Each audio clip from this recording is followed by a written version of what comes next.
Hello and welcome, gentlemen and gentlewomen, to the third part of my Let's Play Pathfinder Kingmaker. And we're here at Oleg's trading post, doing a little party banter. At least want to talk to Valerie. Greetings, Valerie sighs. Everything is well, I hope. I'm ready for new orders. Tell me about yourself. What exactly would you like to know? I was born to a noble family, though I didn't remain long on the family estate. My father sent me to the Order of the Eternal Rose, but I left once I realized that I didn't match my principles. Where are you from? What was no childhood question? It's too pushy. Why were you sent to the Paladin Order of the Eternal Rose? As you can imagine, from my first day I was surrounded by crowds of servants and nannies who never stopped praising my heavenly beauty. Oh. The paladins of Shellin who used to visit our house echoed these praises. Tough shit. The general consensus overwhelmed my father's better judgment. When I turned 6 I was brought to the church of Shellin and told that this would be my new home. Don't pity me, though, I beg you. I beg of you. No, I don't. Pity you. Many who hear this story immediately assume that my parents were cruel and had no love for their child. Valerie's eyes become stern. My parents had respect for me. They taught me something that has supported me all my life. A sense of self-esteem. Yes. Powerful woman. Besides, they didn't abandon me. Once every 6 months they would come and visit me at the Order of the Eternal Rose. We had some tea and then had an hour to walk around the garden, then they would take their leave, as etiquette demanded. What did they teach you at the Order? A variety of things. Some of them appealed to me, others I simply couldn't accept. I enjoyed the physical activities and swordsmanship, but the arts, calligraphy, painting, poetry, and so many other ways to waste one's time. Yeah, of course.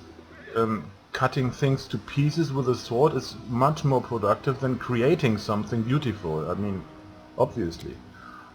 I guess that deep in my heart I always knew I'd never be a true paladin. Of Shellin, wielding a sword always felt more natural to me than handling a paintbrush. Yeah, it's much more natural. Why did you leave the Order? Because of my heavenly beauty. Oh, that's your answer to everything, huh? It's not even covert humble bragging to say something like that. That's openly bragging. Feel ashamed for yourself, Valerie. According to Schellin's laws, all art is sacred, whatever form it takes. Severe punishment awaits those who dare harm a painting, sculpture or poem, no matter how worthless the drivel might be. Come on, really? My looks always attracted unwanted attention from the pilgrims and acolytes of the temple. Oh my God! How unbearable! They found you beautiful! Jesus. There's no defense against atrocity like that. I received my first poem dedicated to me when I was 9. That's creepy. That's creepy.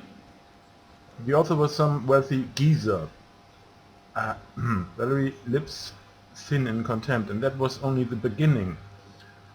I hope. I'm not sure if I want to hear it. Sculptures, pictures, poems, I was drowning in them. My admirers mobbed me and I had to respectfully accept all their garbage.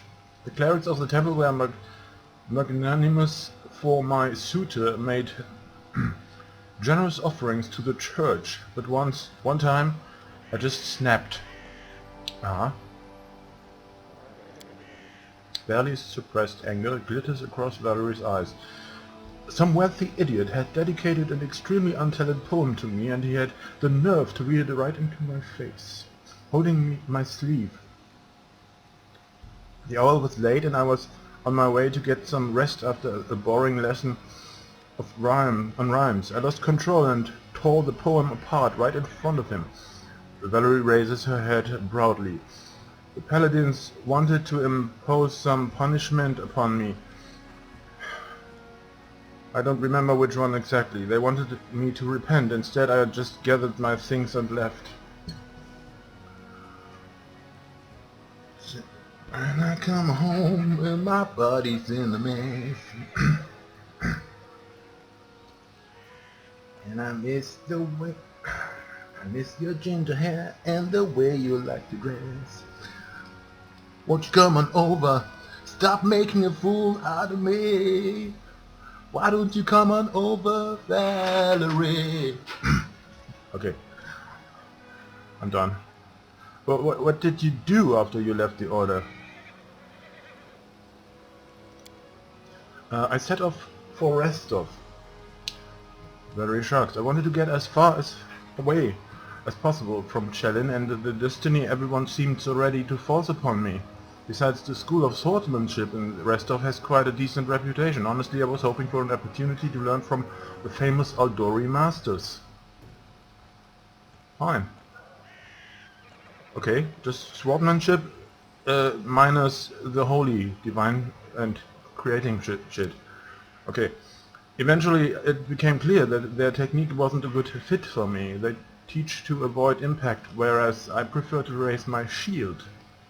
Yes. You're a shield maiden.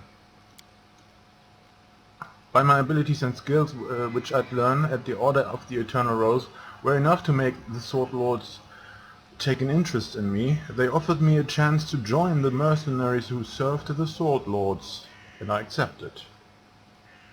I bet your beauty inspired many people in the Order. I say it, but I don't really mean it. Valerie Gaze suddenly becomes cold. And here I'd hoped to avoid the question, she hags loudly. Well, let's get this over with once and for all. You should understand that I'm perfectly aware that most races, orders and genders find me physically attractive. Yeah, like you never stop to mention, okay. You just lack the capacity to make the best out of it, you know? Just deal with it. It's beyond my power to change that. Oh, well, should I offer you some help in order to make you ugly? I mean, some scars here, some broken noses there, a removed eye, perhaps? Will that satisfy you? But I've never given a potential admirer any reason to start a conversation with me, but it doesn't stop them. After leaving the Order, I took a dagger and cut off the long hair they use to praise. Well, now I get letters praising the beauty of my eyes. Ah. Okay. So it's a one-way street into praise your beauty. Always. Okay, let me tell you. I find you ugly. Deal with it. Personality-wise, it's ugly. It was because of my appearance that I ended up in the Order of the Eternal Rose, though I never wanted to be a paladin. It was because of my beauty that an infinite number of suitors have pursued me, all of them confusing simple politeness with hints of affection. Oh, shit. Yeah, it's a thin line between those two. How can you make it clear that it's just politeness? Just keep repeating that it's just politeness. Well, how about that? Valerie clenches her fists. But do you know what I really want? Yeah, you want to be ugly, I understand that. Of course, everybody would understand that. I want people to stop treating me like a piece of art. Yeah, okay. If you want to be treated like a person, grow a personality. How about that? I want them to notice that I'm a person, that I'm capable of something more than smiling for paintings. No, you're very good at slaying things and blocking things with your shield. That's not exactly what makes a person. A robot could do that too. Where I sit wearing a lacy satin dress, holding a basket of peaches in my lap, is that too much to ask? Please don't do that ever in my presence. Don't. Needless to say, you don't want it anyway.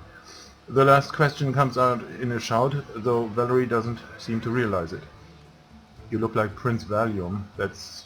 you... Well, I don't understand all that hustle. Really, I don't. You're so beautiful. Oh my god, you keep repeating that you're beautiful and complain about it. Complain about other people's affection. Well, then I certainly don't want to have anything to do with you and are more than a friendship away. Thank you for your honesty, I understand very well. You're a true friend who I can trust with. No. No, what do you mean, but still, you shouldn't drive people away who only want to open their hearts to you. No. No. Whoa, why all the shouting? It's just a simple question. What's become of your precious self-control? Yes. Valerie breathes heavily for a moment, gasping awkwardly as the meaning of your words finally become clear to her. She regains control over herself. I humbly beg your pardon, she says calmly. That will never happen again. Fine. Where from? What was your childhood like? I was born in Brevoy, but in fact I've never seen much of the country. Okay, yes, I already regret having opened that can of worms. I spent my childhood on a remote estate owned by my noble family. My father is a respectable philanthropist and benefactor of the Church of Schellin. He's also a renowned private collector and a great admirer of the arts. That's beautiful. My mother saw to my education personally. From my early years I learned good manners, how to behave at the dinner table, and the proper form of words for every occasion. I also learned the difference between true nobles and low-born upstarts.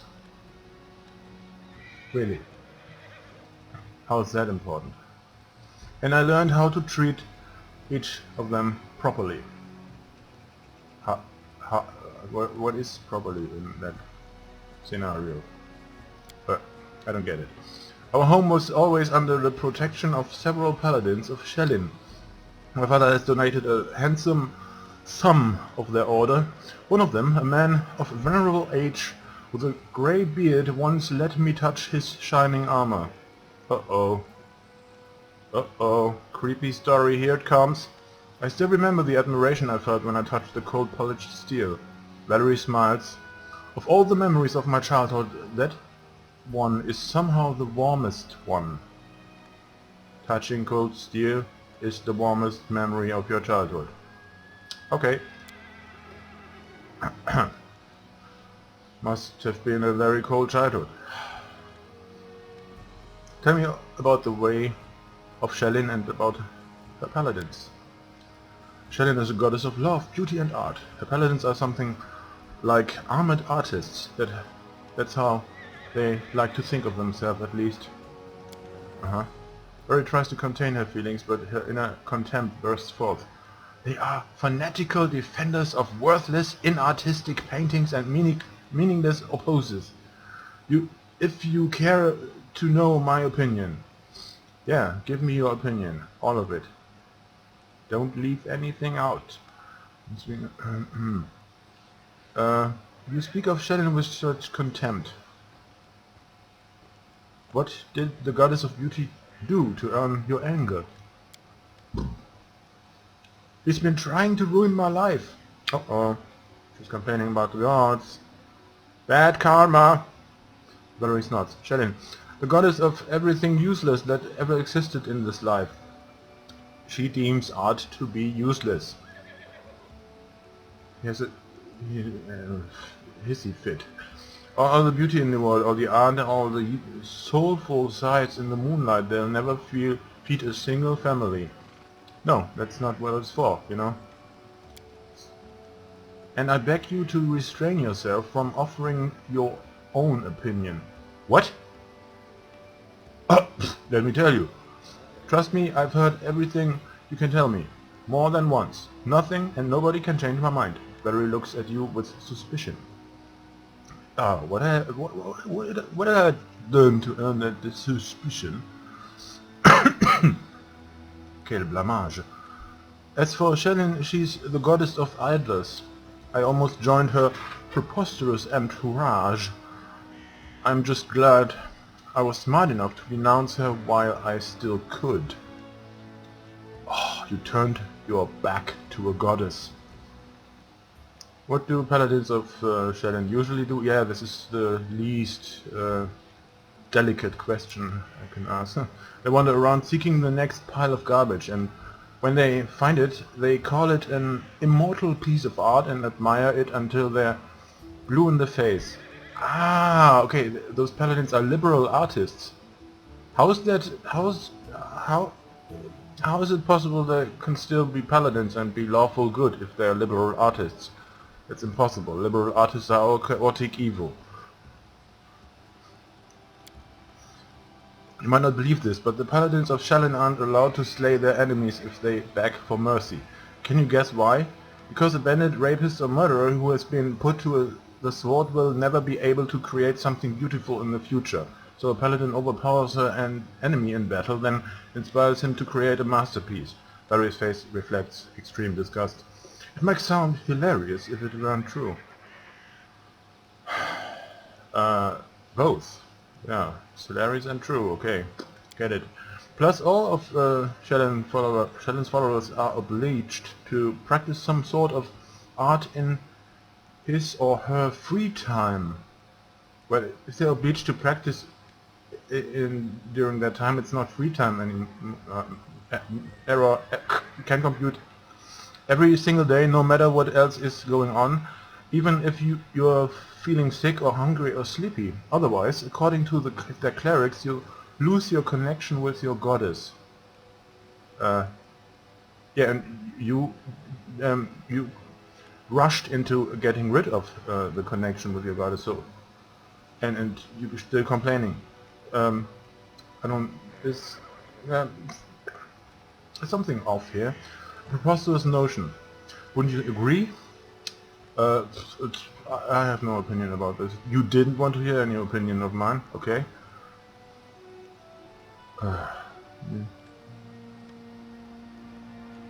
You said every paladin must practice some kind of art. What kind of art did you pursue? Ah, that I used to embroider. Huh? And I still do from time to time. A treacherous blush covers Valerie's cheek. It's nothing, I assure you. Just a simple task to keep my hands busy and keep the gloomy thoughts at bay. Nothing special. Uh-huh. Yeah. It's really not very bombastic. No. I understand that not every piece of art is good or even decent, but surely there must be at least a few great works among them. Can't be only liberal arts. Is that what you think?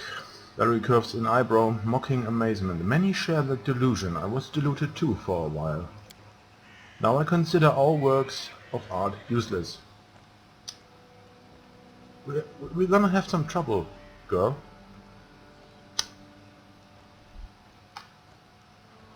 I couldn't live without art, personally, because I'm a civilized half-orc. People create this garbage because they have nothing better to do. The peasant doesn't paint a picture, he plows the earth to feed his family. The soldier has no time for sculpture, he must defend his homeland. But idlers and slackers have plenty of time to waste, so they smear canvases with paint and imagine they've done something worthy or valuable. Valerie shakes her head in disapproval. Huh.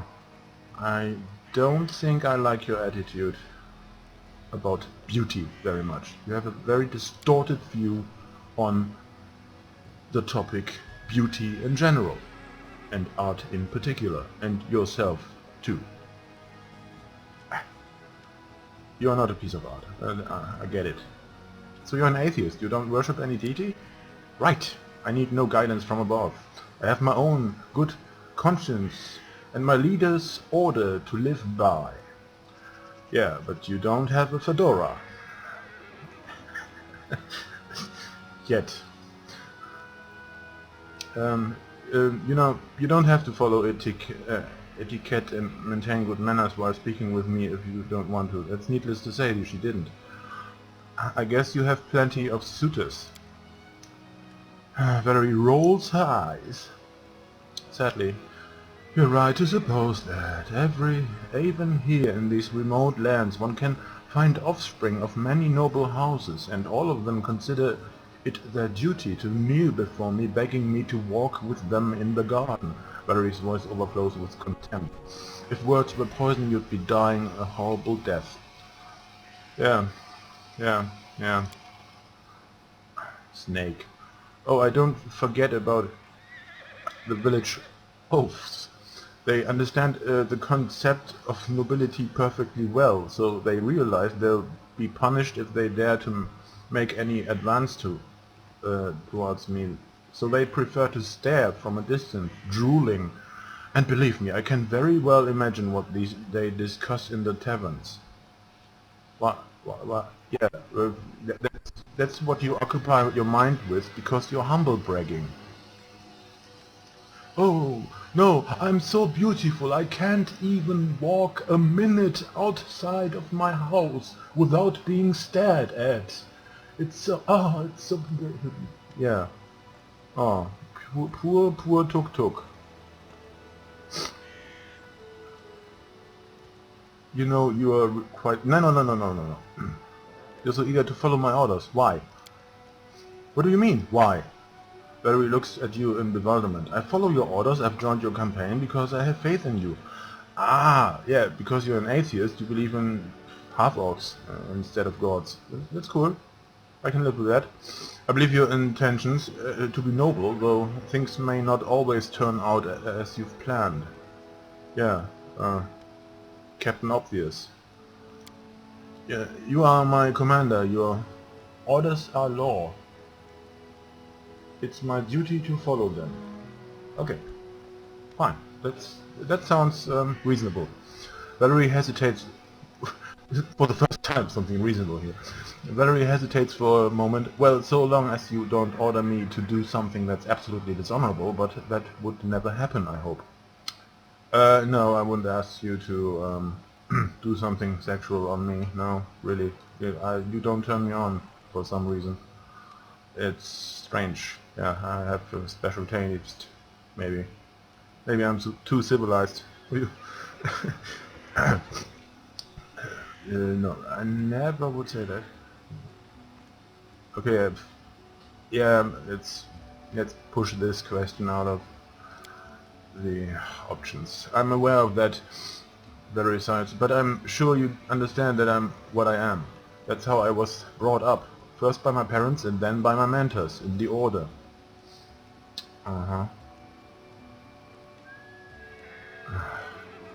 You keep on flattering yourself. Besides, I was born to a noble family. Yes. Tough shit. Valerie raises her chin proudly. So I rather enjoy the idea that my manner of speech differs a bit from the common language of peasantry.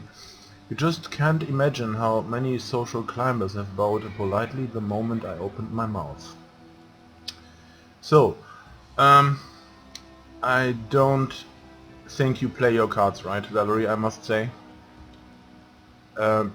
You were in an order full of rich and powerful and noble people where you could have made a career, complaining about how you get too many compliments and too many suitors and admirers. So you prefer to walk out into the wilderness where random oafs stare at you drooling. That's preferable in your opinion. Okay, I don't think you play your cards right. That's you may have good cards, but you're a shitty player. And I ain't no player hater, man. You know. Thank you for the conversation. Talk to you later. Whew, that's it. Hope I never have to do that again. Yeah, I could talk to Amiri too, later on. Later in this game, maybe. Later. Not now. Not now. I want to make some progress. Some quest progress.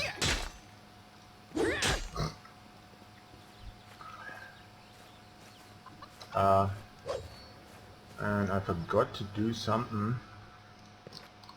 Did I? No. Yeah, talk to Svetlana first. Yeah, why not? Good day. I hope you're feeling all right up to the battle. Can thank you enough for one. Okay, I'll just get through it more quickly. Just the party banter was more was interesting enough to put more emphasis on. The thugs, okay.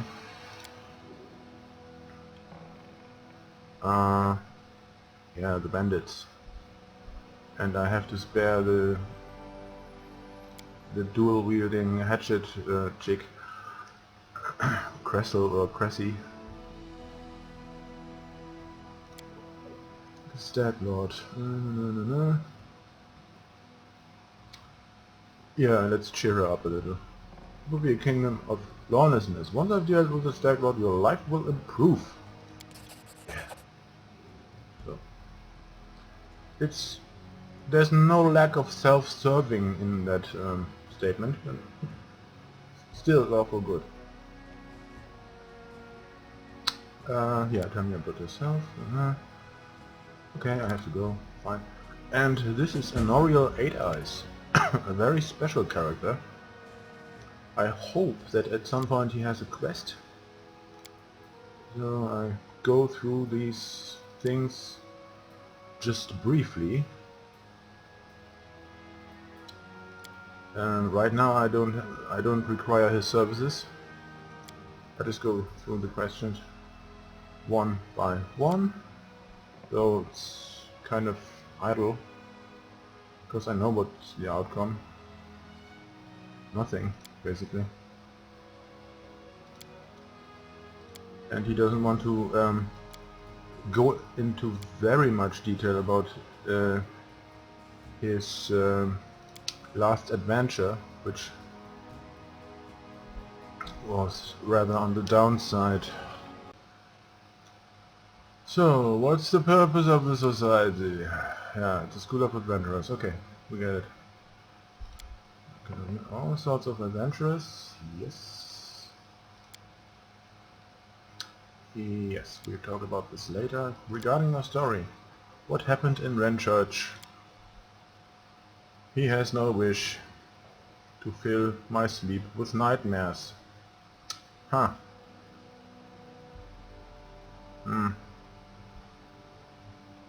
Well, no. He doesn't want to weep, telling a very traumatic experience, talking about a very traumatic experience. He doesn't want that. I can understand. I'm not pushing anymore.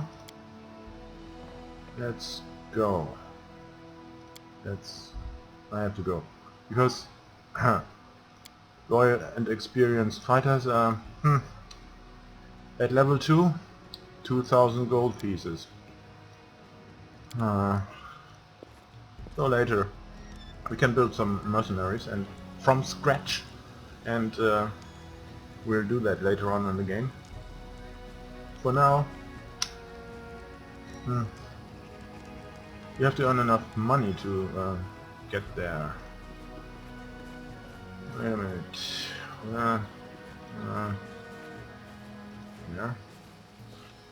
The adventure continues. Without a doubt. Obviously slowly, but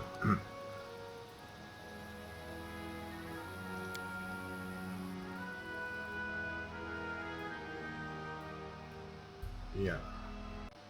At this point of my career as an adventurer, Amiri is my favorite. And Lindsay? No. Amiri. Ah. Random encounters. I love them. So. A jittery old man in squalling clothing shuffles up to you. His grey hair is unkempt and he continually clenches and unclenches his wrinkled freckled hands. When he stops and looks up at you, his eyes widen and he tugs at his beard. A grumpy, strange old man. Remus. Strange weather. Invisible fog creeping out of the woods. Soars beyond the sky obscure the sun and moon. Strange. The old man shakes his head, his eye shifting about seemingly at random. I don't like this old man. Looks like the kind who can cast the evil eye. La mal de ojo! Who are you? Remus. Remus! But that won't help with the fog. Okay. Okay, it's a strange old man. Also a very often thing in RPGs. At the beginning of the game or somewhere in the middle, a strange old soothsayer or oracle or a strange person shows up. I've seen it all before. Of course not in this way. Remus. I wonder if he shows up later on in the game again. I don't know.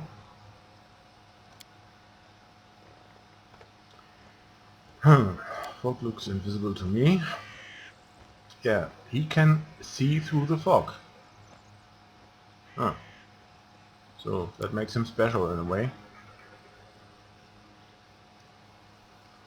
I mean, it's not like he has laser eyes or can fly or something, but seeing through fog is something, you know. One shouldn't underestimate that. Yeah, should probably go. My rival, do you mean Tartuccio? Yeah. Can you tell me where... Yes, you can tell me where he is. Location is unlocked. Thank you. You actually said something that made sense. Yeah. No gibberish here. When I see clearly, I speak clearly. That again doesn't make too much sense now.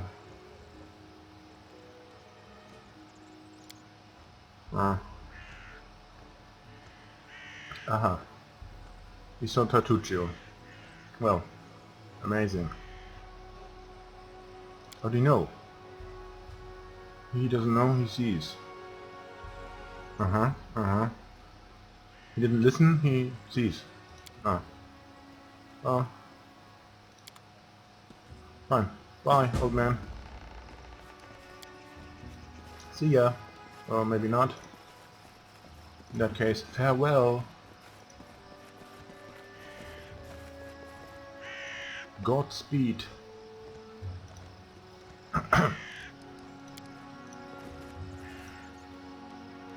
I want to leave that area. Is it somehow possible? Okay, I have to save and then load again. Nope. Done and done after this shortcut. Shortcut? No. Brief cut. So we can continue. Yes, let's head towards the ancient tomb. Because there we can find Tartuccio. And what we can find here is the Thorn Fort. Yeah, it's difficult to make a choice. Where are we going first?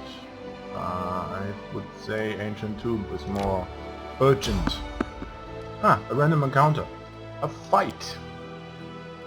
Not just a weird old man. Where are you? Forwards. Where are you, my mongrels? There's one thing I have to do first. Yeah, I should organize my formation. And I mean, it's not much to do here.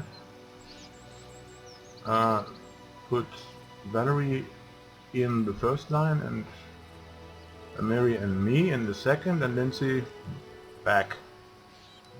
She can use a crossbow. A goblin. Oh, wonderful. Anything is possible. Here I am. Yeah, get into a rage See. fit. But don't rage at me. I Please. will not falter. I've done nothing to you. Now. We shall Give me overcome. a good epic pose. I need inspiration. No, don't tell me there's only one goblin. To victory! That never Serves you happens. right. Goblins never travel alone.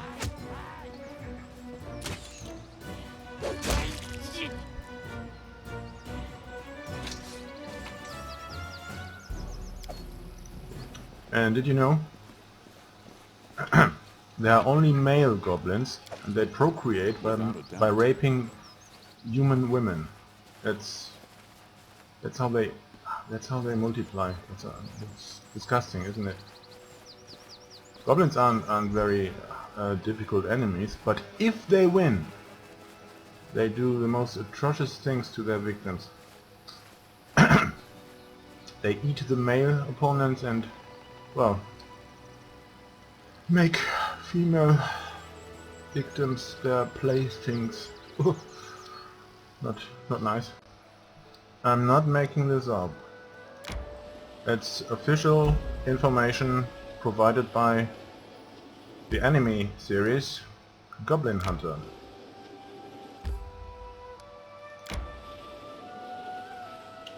I'm hungry. When we stop. It's an RPG standard now. It's official. Sad but true. I only have the hearty meal, nothing else. Really? I forgot to buy anything else. Well, You know, sometimes I have to try buy to some imagine what recipes. it's like to be like you. But An now- knight in shining armor and the Queen of Hearts, all rolled into one. Your life is like a novel. From a distance, it looks like a blessing, does it not?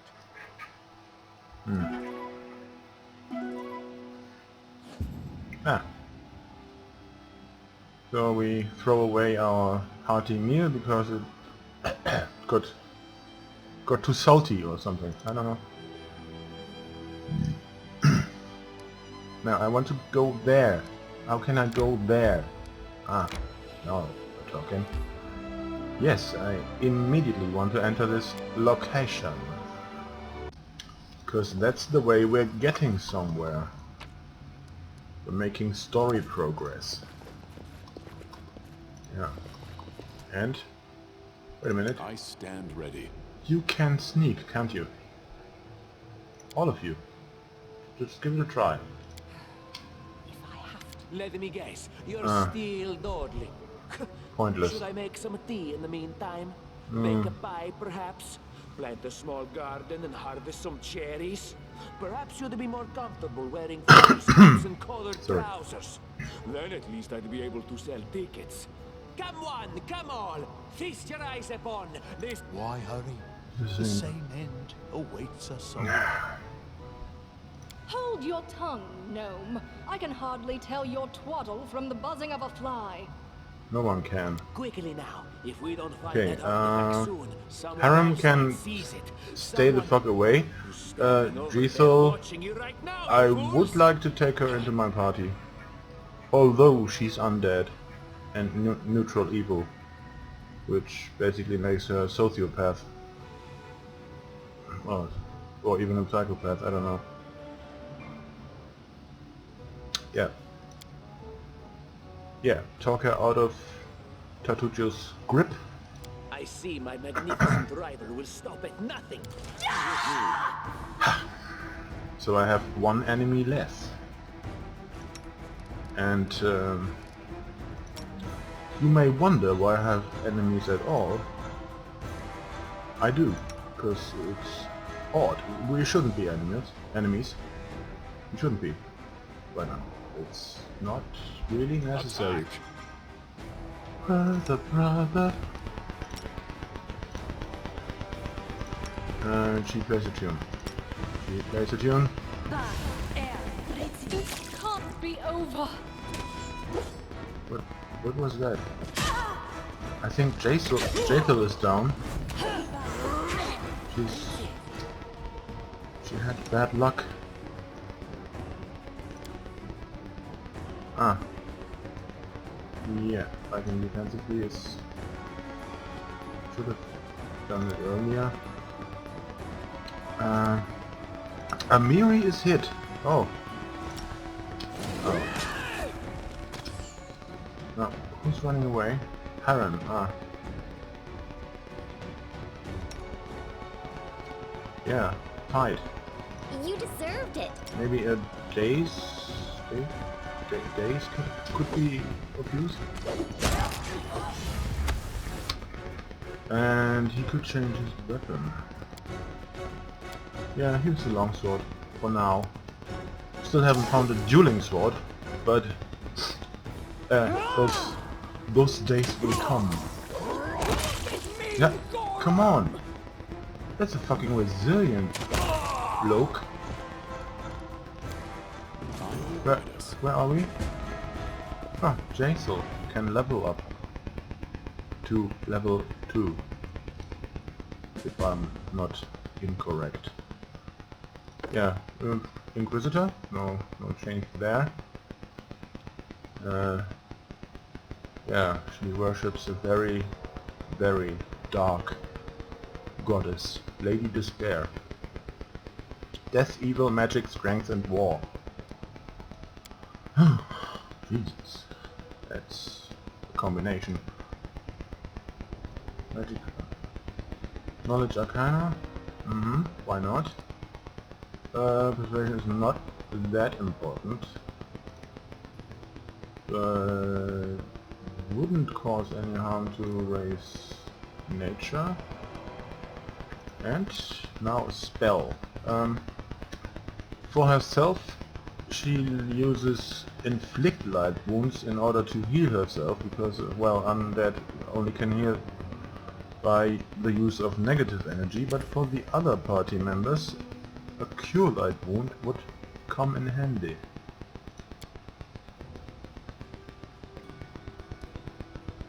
Not for herself. This would hurt her.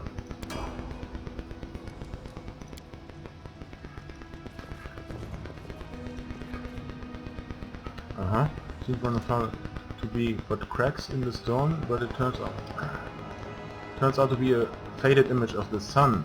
A grinning jackal's skull has recently been scratched on top of the image. Oops. Close inspection one can discern the outline of the head with a single eye. By the use of much imagination. Judging by the outline, this bas relief once depicted the sun and the moon. Now it's almost completely eroded. This is interesting, but it's nothing of value to be found here. Except... Oh, the warriors are equipped quite well. Oh, we got a better longsword. And what am I gonna do? Equip it. What else? Chaka. No? Our path leads How on. curious. What's that? There's a kick plate. Formation. Jaisal can get a little bit more in front. Yeah. Or not. What's there? Those are again objects which we shouldn't sell immediately to a merchant. Without a doubt. What a surprise. But wait until Together we stand. a better opportunity arrives to make I use of have those managed. items. Better use. This too. The merchant would pay well for it. I'm not sure if I should sell it. The merchant would pay well for it. It's a luxury items. All those luxury items, no, better not sell them.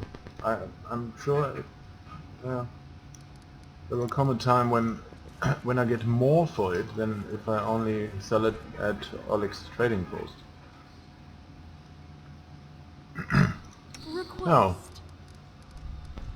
cast a spell on Amiri. Heal her. I Yay. wrote it like I saw it. Can she... No, she can only inspire courage. She cannot cast the other music, which gives skill enhancement.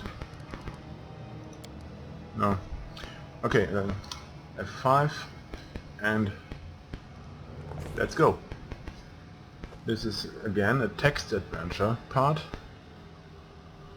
How sweet the first breath of fresh air after the stale damp stuffiness of that tomb before us stretched an unending heath replete with hills and gullies and patches of low shrubs.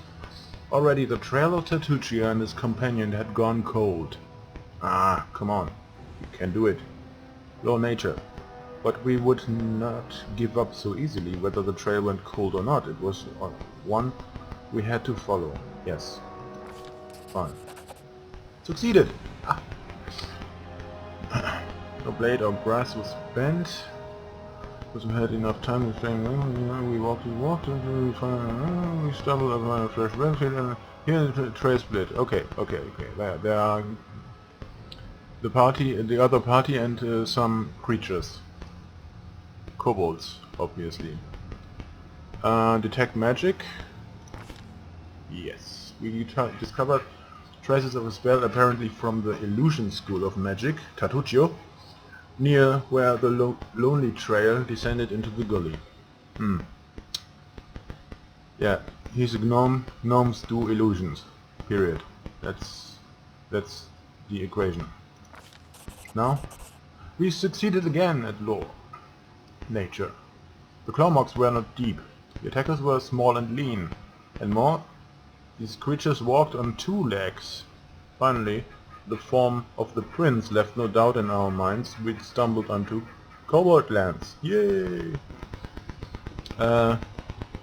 Carefully study the trail that led down into the to our surprise, we discovered that the little true prints turned into little clawed footprints on their way to the gully. It was as if someone from Tatucci's band was wearing shoes and then either took them off or grew claws, then jumped into the gully and to avoid the battle. Now it's clear that this is too interesting to ignore. So we don't walk along the path along the gully, but go into it. Yeah. Down into the gully. Uh-oh, mobility. And my main character. Skill monkey number 1. Can do it. I got what it takes. Yeah. Jesus, all others are really shitty at mobility. That's... Lindsay could be better. If I just spent 1 point and she probably would out-mobility me. Yes, I did it. Succeeded with every check. We go through this encounter and then I would say we're making an end. Tatuccio is dressed up as a kobold. And he wages war. And conflict.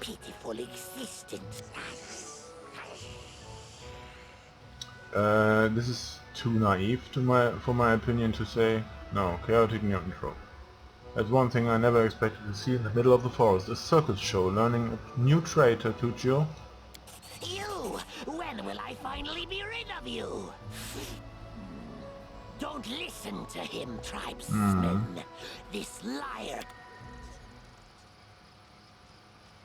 And then our leader charged forwards. Hey, wait for me! Yeah, we get into a fight. Why not? And let's prepare, let's buff, let's rage.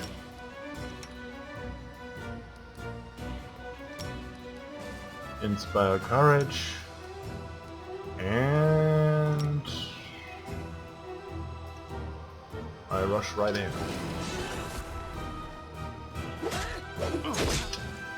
Yes! That looked good. Are there still any? No, Tatutio failed. Fucking coward. And we're left with 2 kobolds. Ooh. Judgment. Why not? Why not? It's an overkill, of course. I mean, this wasn't a very challenging fight.